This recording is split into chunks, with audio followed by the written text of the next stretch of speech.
আশিক আর কাকলির পরিচয় হয়েছিল এক বৃষ্টি ভেজা বিকেলে। কাকলি তখন রাস্তার পাশে দাঁড়িয়ে বৃষ্টির হাত থেকে বাঁচার চেষ্টা করেছিল।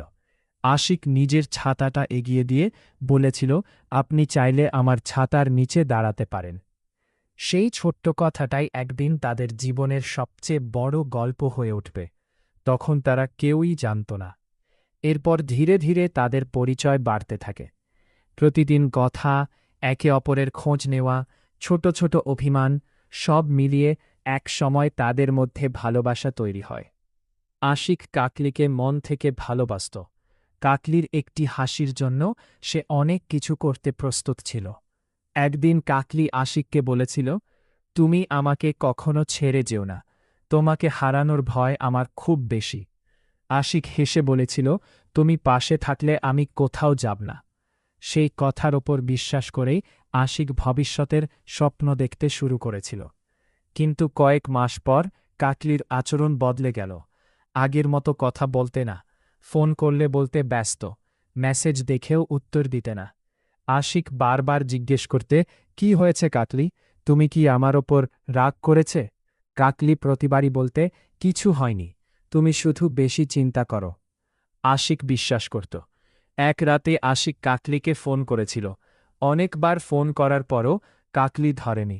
কিছুক্ষণ পর কাকলির ফোন থেকেই একটি মেসেজ এলো, আমাকে আর ফোন করো না, আমাদের সম্পর্ক এখানেই শেষ। আশিক মেসেজটা পড়ে কিছুক্ষণ বোবা হয়ে বসে রইল। সে ভাবল, হয়তো কাকলির রাগের মাথায় কথাটা বলেছে। পরদিন আশিক দেখা করতে গেল, কিন্তু কাকলি তাকে এড়িয়ে গেল। অবশেষে কাকলি সত্যিটা জানাল, তার জীবনে অন্য একজন এসেছে। আশিকের বুকটা ভেঙে গেল। সে শুধু বলল, তাহলে এতদিনের ভালোবাসা? কাকলি নিচু গলায় বলল, আমি জানি তুমি আমাকে সত্যি ভালোবেসেছেন, কিন্তু আমার মন এখন অন্য কারো জন্য। আশিক চোখের পানি লুকিয়ে বলল, তুমি যদি আমাকে ভালো না বাসো, আমি তোমাকে জোর করব না। শুধু এতটুকু মনে রেখো, আমি তোমার সঙ্গে কখনো অভিনয় করিনি। কাকলি চলে গেল। তারপর থেকে আশিক প্রতিদিন একই জায়গায় বসে থাকত, যেখানে একদিন তাদের প্রথম দেখা হয়েছিল। বৃষ্টি নামলে তার মনে পড়ত কাকলির কথা। একদিন কাকলি ফোন করল, আশিক, তুমি কি এখনও আমার জন্য অপেক্ষা করো?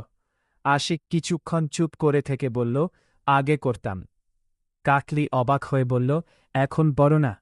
আশিক শান্তভাবে উত্তর দিল, না, কারণ আমি বুঝেছি যে মানুষ নিজে থেকে চলে যেতে পারে, তার জন্য সারা জীবন অপেক্ষা করে থাকা ভালোবাসা নয়, নিজের প্রতি অন্যায়। কাকলির কণ্ঠ ভারী হয়ে গেল। আমি কি তোমাকে আবার ফিরে পেতে পারি? আশিক বলল, তুমি আমার জীবনের একটা সুন্দর অধ্যায় ছিলে, কিন্তু সেই অধ্যায় শেষ হয়ে গেছে। আমি তোমাকে ঘৃণা করি না, তোমাকে ক্ষমাও করেছি, শুধু আর আগের জায়গায় ফিরতে পারব না। ফোনটা কেটে দিয়ে আশিক অনেকক্ষণ আকাশের দিকে তাকিয়ে রইল। সেদিনও বৃষ্টি হচ্ছিল, কিন্তু এবার আশিক একা দাঁড়িয়েছিল, কারও অপেক্ষায় নয়, নিজের নতুন জীবনের পথে হাঁটার জন্য। শেষ কথা, কখনো কখনো কাউকে হারানো মানেই জীবন শেষ হয়ে যাওয়া নয়। কিছু মানুষ আমাদের জীবনে আসে ভালোবাসা দিতে, আবার কেউ আসে একটি শিক্ষা দিয়ে চলে যেতে। আর সেই শিক্ষাই একদিন আমাদের আরও শক্ত করে তোলে।